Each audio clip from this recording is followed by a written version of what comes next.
Nosotros en medio de la tristeza y de la desesperación muchas veces no medimos el alcance de nuestras palabras y de nuestras acciones. A veces sencillamente solemos ser tan instintivos que vamos diciendo las cosas sin ningún filtro,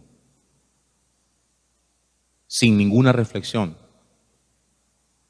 Si tenemos que renegar, renegamos. Si tenemos que maldecir, maldecimos. Hay gente que maldice con mucha facilidad. Hay gente que reniega con mucha facilidad. Hay gente que es capaz de blasfemar con mucha facilidad. Y sencillamente presa de sus emociones dice al final, no, es que tenía muchísima rabia. Y no se da cuenta que cuando uno tiene rabia, uno suele ser muy necio cuando uno habla. Por eso cuando uno está bajo la presión de sus estados de ánimo, uno tiene que ser muy cuidadoso en la toma de sus decisiones y en las palabras que uno pronuncia. Uno no puede dejarse llevar por el entusiasmo para hacer promesas que no puede hacer. Ni uno puede dejarse llevar por la tristeza, por la ira, para decir cosas que no debe decir, de las cuales uno después busca la manera de poderse retractar. El pueblo de Israel es un ejemplo de eso.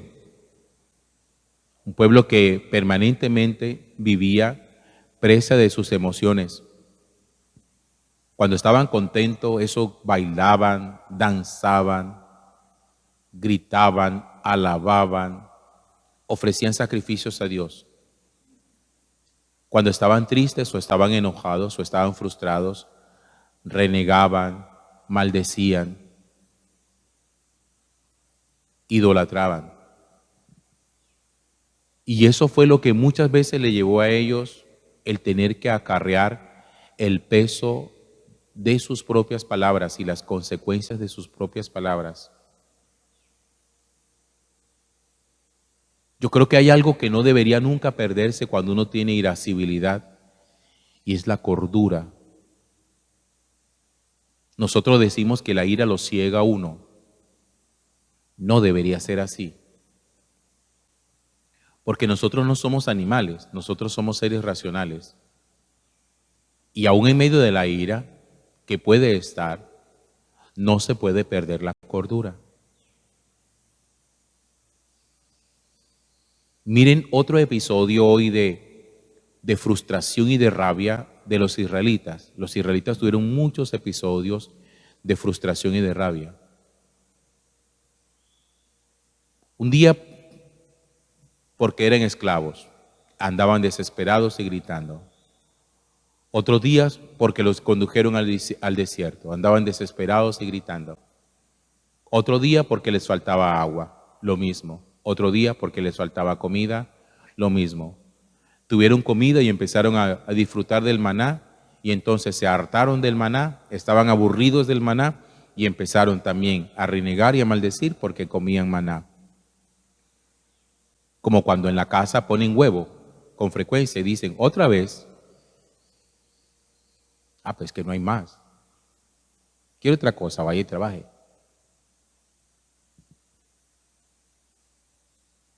La gente suele ser mucho así. Otra vez lo mismo. Es que aquí no hay más nada para hacer. Cuando los israelitas empezaron a disfrutar del maná, ellos dieron muchas gracias a Dios. Pero como el maná empezaba a ser todos los días, llegó un momento en que ellos dijeron, estamos hartos del maná, miren, estamos hasta aquí, hasta la coronilla del maná. Y renegaron contra Dios.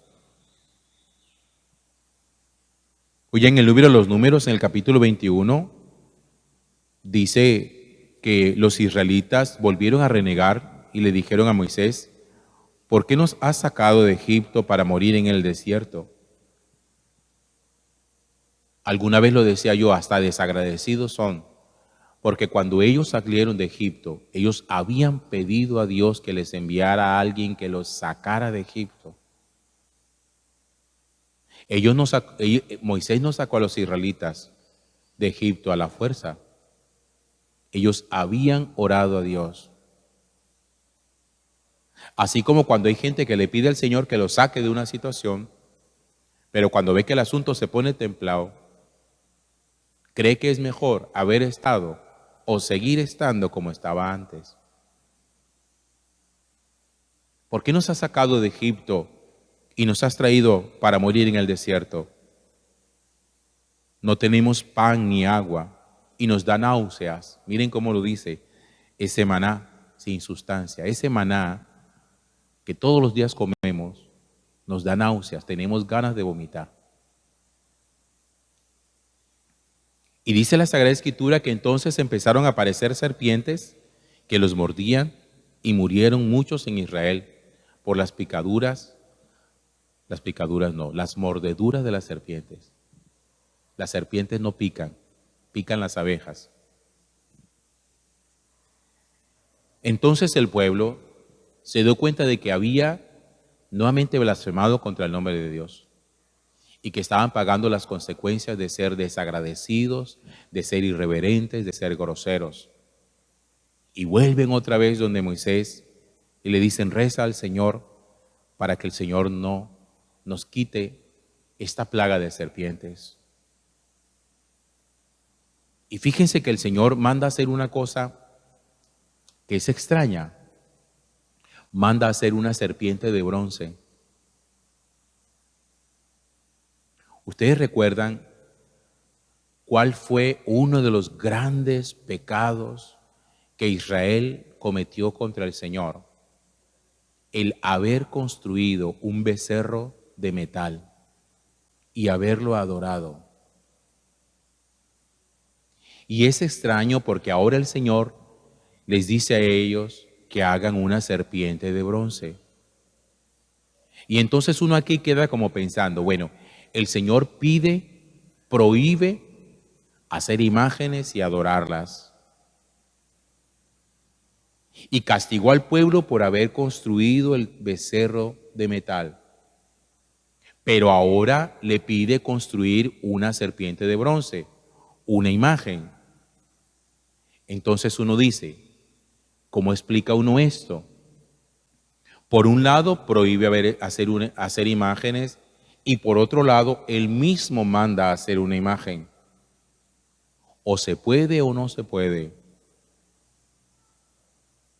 Hace varios días atrás, yo les decía a ustedes que el problema de la imagen no es la imagen.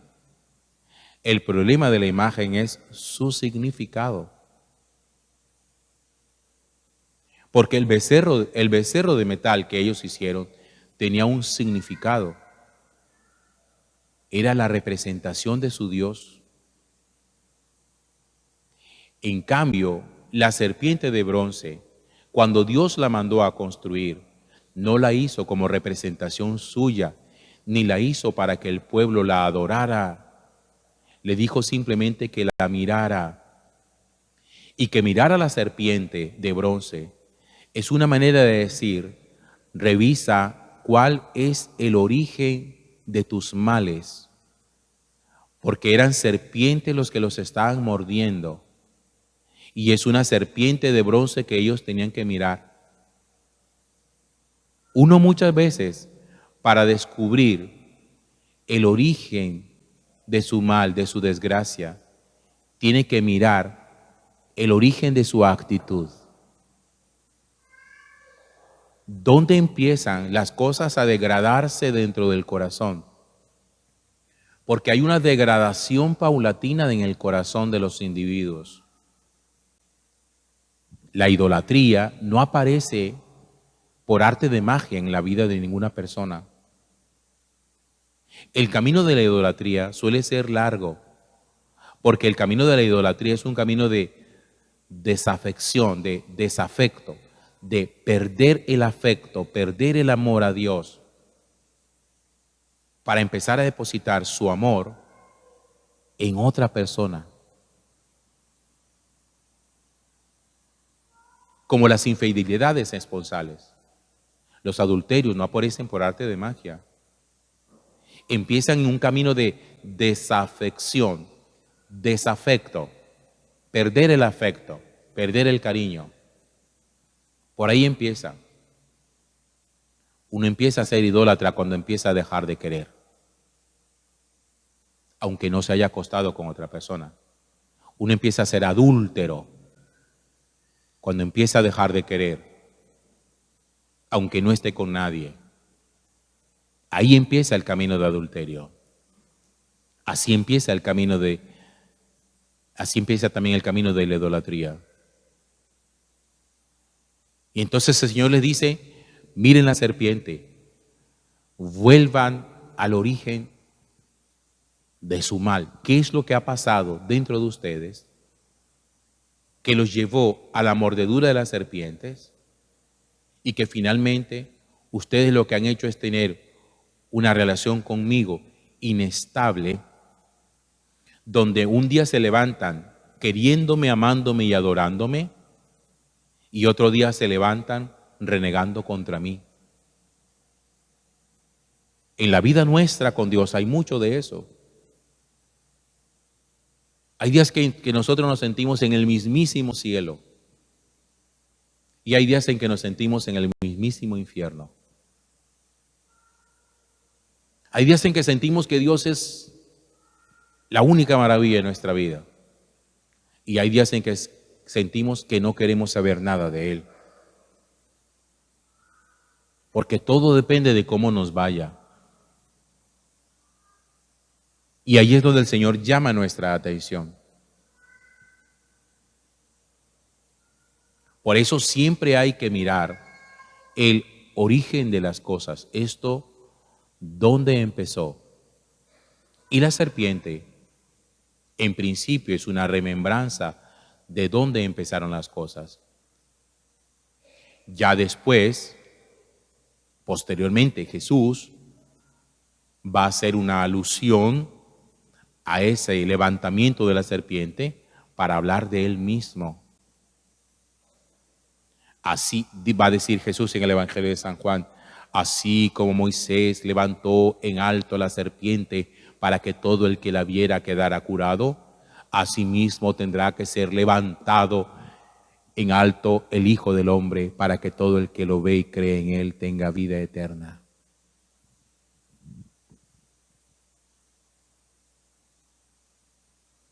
Por eso hay que volver al principio, al origen, el cómo empezaron a degradarse en el corazón muchas cosas.